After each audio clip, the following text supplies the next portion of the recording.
Começar hoje então a falar sobre a história da cirurgia. Eu acho que é um tema que todos nós, projetos de cirurgião ou cirurgiões, temos que ter um pouco de noção. A história, ela faz o presente. A gente olha para a história e identifica tudo aquilo que as pessoas passaram no passado, né? E que hoje a gente não tem dificuldade, né? Por exemplo, hoje um fio cirúrgico já vem agulhado, já vem no tamanho certo, então existem facilidades. Hoje a gente tem um robô, hoje a gente tem... E o que eles tinham antigamente? É isso que é importante a gente ter essa noção, né?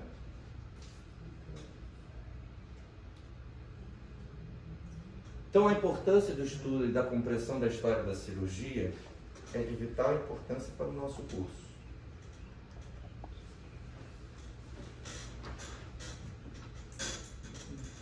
O estudo da história da cirurgia contribui para tornar o esforço educacional mais prazeroso e proporcionar constante revigoramento, tá? Não existe uma forma de separar a cirurgia dos dias atuais e a prática clínica própria das experiências de todos os cirurgiões de todo o tempo transcorrido, né? São frases cérebres que vocês têm que pensar um pouco para entender o que cada uma quer dizer. Ao estudarmos nosso passado profissional, é mais fácil relacioná-lo à história nos últimos 100 anos. Tá?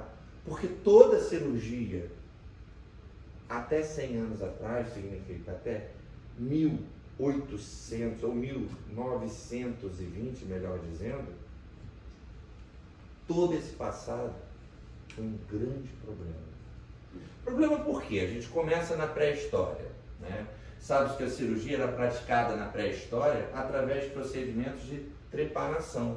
Vejam só, um crânio da pré-história realmente com uma trepanação. Faziam estudos em animais, olha aqui a trepanação num crânio de boi. E com instrumentos próprios, né? Próprios da época, ainda bastante rudimentares. Então, muitos instrumentos foram achados nas Américas, achados no Oriente Médio, na Europa e até mesmo na África, né? A gente começa, então, cirurgicamente, a gente começa as práticas cirúrgicas no Egito Antigo, que, na verdade, foi o primeiro povo que guardou e escreveu, através dos hieróglifos, o que eles faziam. Vocês vejam só nessa primeira foto, eles fazendo uma sondagem e fazendo uma cirurgia no pênis, né? Já aqui, fazendo uma cirurgia, uma neurocirurgia, ou olhando, né, os olhos, na verdade, variado. Aqui vocês estão vendo um trabalho de parto, e o fato de uma múmia ter uma laparotomia se tornou realmente um grande evento.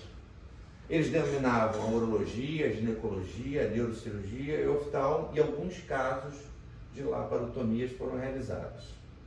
Já os incas, aqui nas Américas, existiam grandes áreas que foram encontrados crânios com perfurações, né, com instrumentos, inclusive, onde eles faziam a trepanação do crânio, né? Ou faziam, por exemplo, a redução de luxações de ombro, luxações de quadril, né? Então eles tinham essa capacidade. E aí, dentro da história moderna, a gente começa a ver quadros que mostram fatos cirúrgicos bem diferenciados. Por exemplo, nesse quadro, e isso bem aterrorizante, porque a gente começa a ver um sujeito deitado numa cama, dois santos, que tem a auréola do santo, fazendo uma amputação. Mas aí a gente olha para a perna esquerda, uma perna negra, num sujeito branco. Então esses dois representam Cosme e Damião, dois santos católicos, dois médicos, santos médicos, que fizeram o primeiro transplante são considerados os pais do primeiro transplante, né? Um guarda, um soldado avariado, lesionado, teve a sua perna amputada durante uma batalha. Cosme e Damião pegaram a perna de um escravo, amputaram e fizeram a ligação. E o que aconteceu? Óbvio que o sujeito morreu. Né? Mas, por pura falta de conhecimento anatômico, eles começaram a adquirir aos poucos. E era um progresso limitado, né? Eram pontos específicos, lugares específicos, né? E os métodos testados eram geralmente ligados a grandes guerras, às guerras, né? E é assim que a gente começa a testar, né? Mas era marcado muito por dor, por hemorragia, por infecção, e a mortalidade era altíssima. Vejam só, Aquiles, bem antes desse coisa. O que aconteceu com Aquiles? Aquiles, durante a batalha, né, com os troianos, recebeu uma flecha, uma flechada do calcanhar. E Aquiles morreu de infecção. Tá certo? Então a gente tem essa história, tem várias outras histórias de pessoas que morreram de infecção. Por exemplo, rei Arthur, né, que dizem que era uma lenda, ele morreu de uma infecção na perna, né? E a gente vê coisas mais do passado. Tutankhamon morreu de quê? Abscesso dentário, né? E aí outros se sucederam com outras mortes, né? Mas na evolução a cirurgia começou a evoluir até que em 1846 começaram as compreensões sobre a arte e a habilidade da cirurgia. Vejam aqui nesse quadro chamado O Agente Clínico, né? A cirurgia era pública e haviam vários observadores. Então, na verdade, por volta de 1880, existia isso. Existe uma pequena série, um filme que tem na Netflix, que é O Cirurgião. E aí, no Brasil se chama O Cirurgião, mas tem um nome do sujeito, que é como se fosse a vida por volta de 1840 a 1830, são pequenos episódios, num hospital em Nova York, né, nessa época. E aí mostra a evolução da anestesia com ópio, a evolução do aspirador, como é que eles aspiravam. Hoje a gente é muito facilitado, a gente tem um aspirador ligado no vácuo, né? Antigamente era o próprio cirurgião que tinha que manusear uma bomba que fazia um vácuo, né? Você não tinha bisturi elétrico.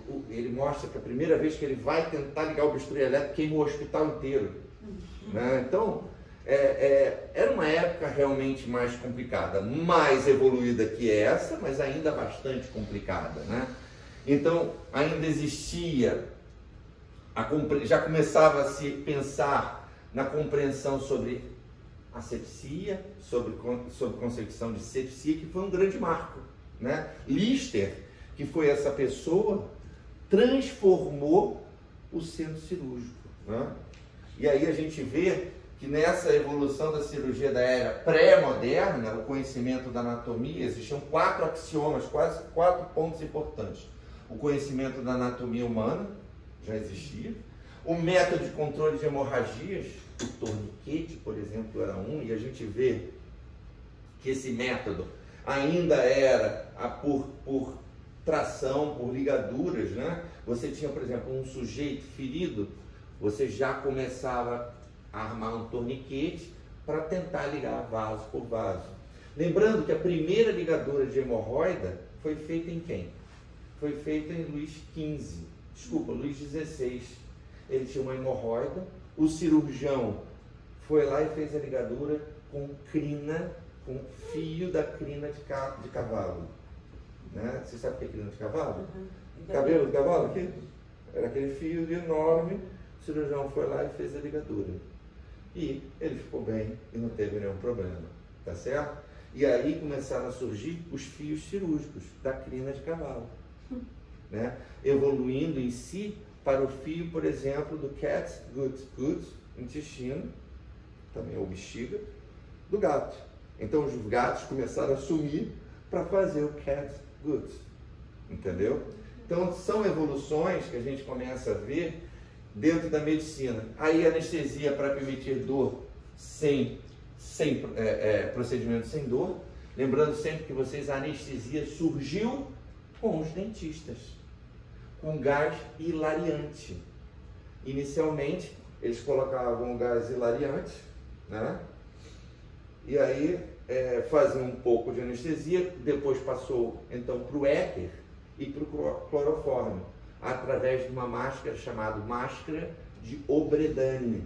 A máscara de Obredane era uma máscara, normalmente era um acadêmico, era uma máscara grande, colocava-se no rosto, abria, através da pupila e da frequência cardíaca fazia monitorização, isso era feito na casa das pessoas, e pingava água para ver se a pupila contraía ou não contraía. E aí você tinha um parâmetro de quanto o paciente estava anestesiado ou não estava, né? Bem interessante isso. E aí fazia-se a laparotomia. O paciente então estava acordando, pegavam 2 gotas de clorofórmio, pingava na máscara, ele respirava, era uma máscara feita de ferro, né? Então aí a explicação da natureza era um grande nome nessa época pré-moderna, né? Então o conhecimento da anatomia, só para vocês terem uma ideia, olha quando começou a aparecer, já na época dos gregos, né? Os etruscos aprenderam com os gregos, então os romanos tiveram toda essa identificação, e veio do grego ana, que significa parte, e tomen, que significa cortar. Anatomia.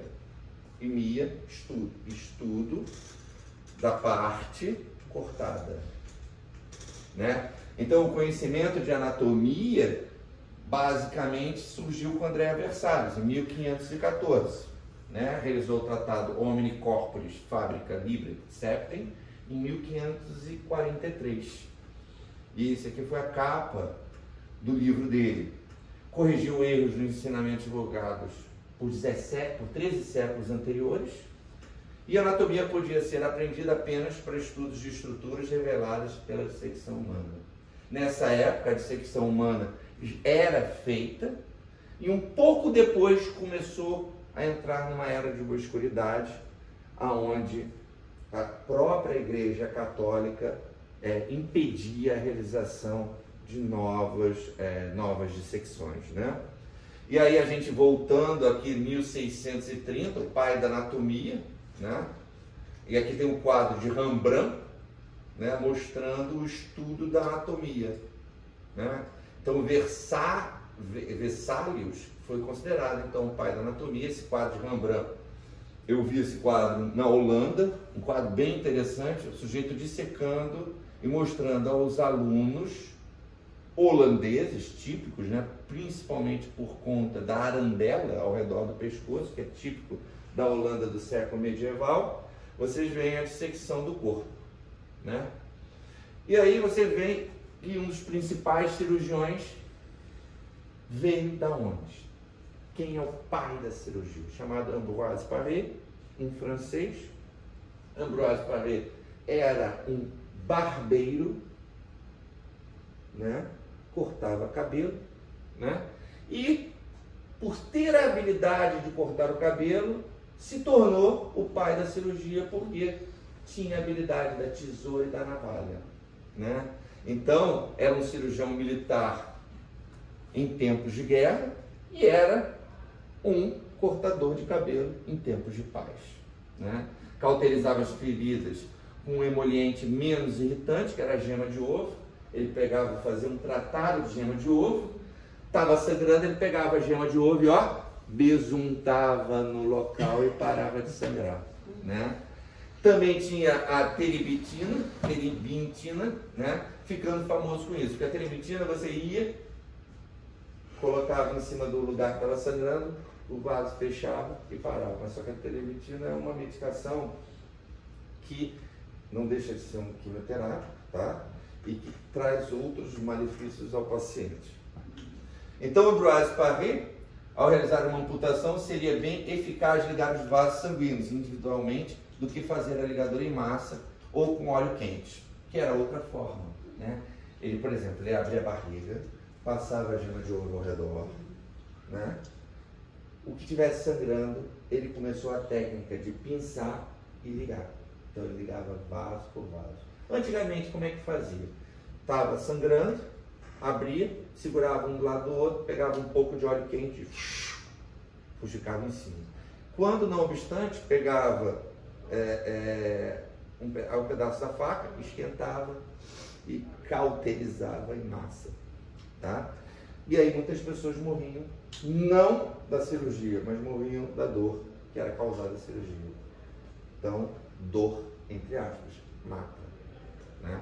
Mas Ambroise Paré, no livro Livre de la Chirurgie avec les magasins et les instruments nécessaires à l'ICEL. Então ele colocava dentro desse livro, né, que falava sobre os instrumentos para uma cirurgia bem avançada, né? Então Paré humildemente atribuía a Deus o seu sucesso, como os pacientes em seu famoso mote, né, seu famoso conjunto de papéis, Je le pensais, Dieu le guérit, né, que é o pai da cirurgia moderna, e é esse sujeito aqui, Ambroise Paré. Tá? E aí começaram, dentro das bases fisiológicas, a evolução. 1700, a evolução. A gente começou a saber que existia o rim, que existia o coração, como funcionava, tudo através de estudos de anatomia. E o mais interessante é que no início eles faziam a dissecção em cadáver, evoluíam dentro do cadáver, sabiam onde estava o coração, e aí, por volta de 1400 e poucos, tem estampado num castelo na Alemanha, mais precisamente em Nuremberg, aonde matar as pessoas rapidamente. Então tinha um curso dos soldados de como matar, dado pelo cirurgião de plantão. Então, por exemplo, tinha foto de uma pessoa, assim, tamanho normal, mostrando que se ele enfiasse a faca aqui, enfiasse de baixo para cima a lança, ou flechasse na região inguinal, passavam grandes vasos, tinha o coração, então eles já tinham o estudo da anatomia. Faltava então o estudo da fisiologia, que começou a ser feito através de secção de animais e de cadáveres em vida. Desculpa, de seres humanos em vida que viravam cadáveres. Né? Então, nessa época, principalmente na Inglaterra, eles pegavam seres humanos, compravam e faziam dissecção em vida, para identificar as bases fisiológicas da cirurgia. Cirurgião influente que utilizou a cirurgia instrumental para compreender as bases fisiológicas. No seu livro-texto, A Treatise of the Blood, Inflammation and Gunshot Wounds, né, de 1794. Durante as décadas, a coleção de Hunter ficou exposta no Royal College of Surgeons, que foi bombardeado na Segunda Guerra e se perdeu.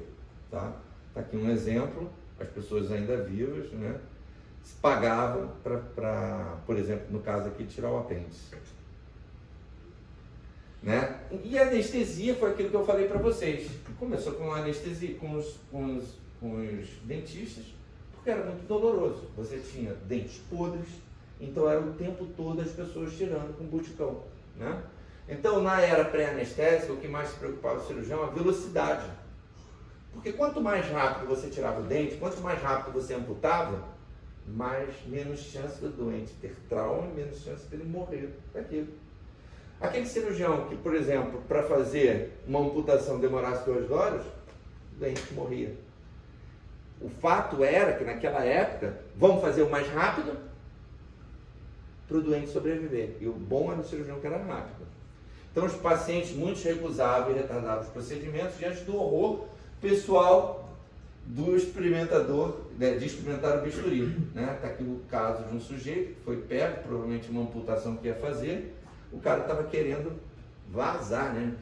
Ir embora. Ó, amputação de perna no século XVIII de um cirurgião inglês. Né?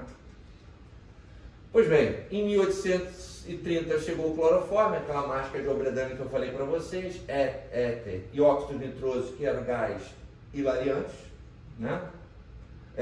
Em 46, William Morton, dentista de Boston, fez utilizar o éter sulfúrico, né? Senhores, isso não é uma farsa, foram as palavras de Warren após a cirurgia, né? E aqui você tem o John Collins Warren aplicando estudo da anatomia no Mass General Hospital em Massachusetts, né? E aí ele classifica como the first operation under ether, primeira operação debaixo do éter. Aí a gente vai na afirmação correta, a maioria das operações acaba em morte sem o listerismo, né?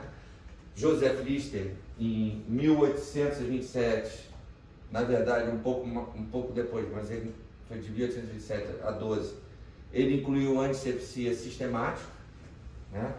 Exatamente o que a gente faz hoje, né? E as luvas foram incluídas, só para vocês entenderem, depois do caso da brucelose numa maternidade. Vocês sabem disso? Alguém já ouviu falar disso? Existiam as parteiras, né, que cuidavam também das vacas, né? Então, inicialmente eles viram que tinham que lavar a mão. Lavava a mão, diminuiu muito o caso, mas só que não tinha diminuído o caso de brucelose. E aí eles descobriram que não podia mexer na vaca, depois mexer no ser humano, que tinha que lavar e colocar a luva, né? Então isso diminuiu e aí eles identificaram isso.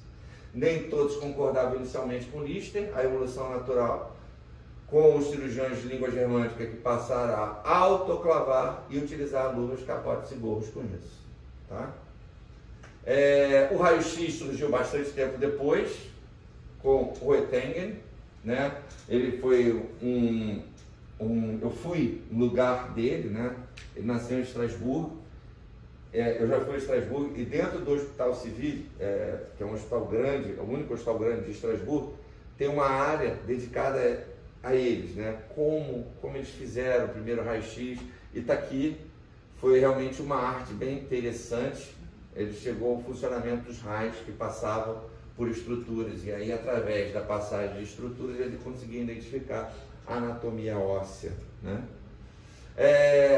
Halsted, né, um cirurgião da era moderna, já de aqui é 1852 a 22, tá, 800, ele foi o principal cirurgião do principal hospital mundial, né, que é o John Hopkins.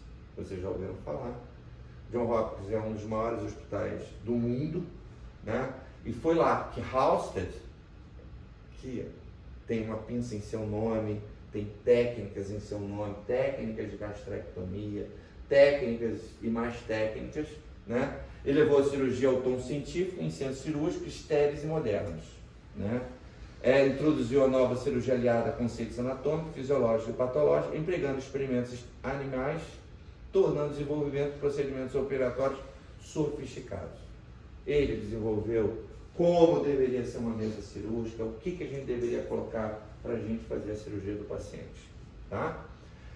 E no Brasil? No Brasil, olha, no século XVIII encontramos poucos relatos sobre o ensino da cirurgia, tá? A transferência do vice-reinado, né, a transferência da família real para o Brasil foi um grande advento, mas do vice-reinado em 1790 é nomeado cirurgião-mor da Misericórdia de Antônio José Pinto, né, no local onde eu aprendi cirurgia. Eu aprendi cirurgia na Santa Casa de Misericórdia do Rio de Janeiro, é um hospital que hoje já não existe como hospital mais, tá? E foi justamente na minha enfermaria onde eu aprendi cirurgia que o cirurgião-mor esteve lá, né? Em 1808 iniciou-se um surto de processo intelectual e material, o português Joaquim da Rosa Marzan, né? E o professor Cândido Borges Monteiro foram uma das primeiras pessoas onde eles fundaram a Academia Nacional de Medicina, uma academia que temos aqui no Brasil, que é um dos principais órgãos históricos e de fomento científico do Brasil. Meu pai, tenho a honra de falar que meu pai foi da academia antes de falecer. E aí começou a cirurgia no Brasil no século XX ao século XXI, né? O Brasil foi o primeiro a fazer transplante de órgãos no mundo, de fígado, né, com o Dr. Silvano Rai, em 1968. Foi o primeiro a fazer transplante de coração no mundo, em 1968, com o Dr. Zerbini, aqui o Dr. Zerbini, né? Desculpa, Zerbini embaixo, aqui o Silvano Rai. Conheci os dois. E a minha escola cirúrgica, o que eu faço de cirurgia, se dá por essas pessoas aqui, por essa família, a família Paulino, tá? A família Paulino é conhecida no meio, a nível mundial, desde 1890, tá? Para vocês entenderem de onde eu venho e para onde eu vou. Eu sou discípulo deles, e aí, Dr. Fernando Paulino, que foi um dos maiores cirurgiões, e o pai do meu chefe, né? Você vê que é uma família, né? E esse aqui era o meu chefe, tá? Que foi membro da Academia Nacional de Medicina, foi chefe da Enfermaria da Santa Casa, foi chefe do Hospital Souza Guiar durante 40 anos. E o mais importante para mim, foi ele que me ensinou tudo que eu passo para vocês. A minha escola é ele, eu devo a ele muita coisa. Foi ele que me mandou para os Estados Unidos, foi ele que me mandou para a Europa, foi ele que me ensinou tudo. E aí o Colégio Brasileiro de Cirurgia Digestiva, aquilo que a gente estava falando, né? Foi fundado pelo Dr. Pinotti. O Dr. Pinotti é um dos cirurgiões mais renomados a nível mundial, inclusive com a técnica da Acalase, é uma das técnica Pinotti de Acalase, é uma das mais feitas no mundo, descrita, né, em anais a nível do mundo inteiro.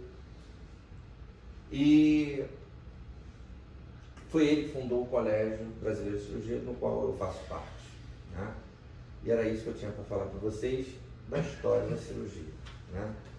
Quem não tem história não sabe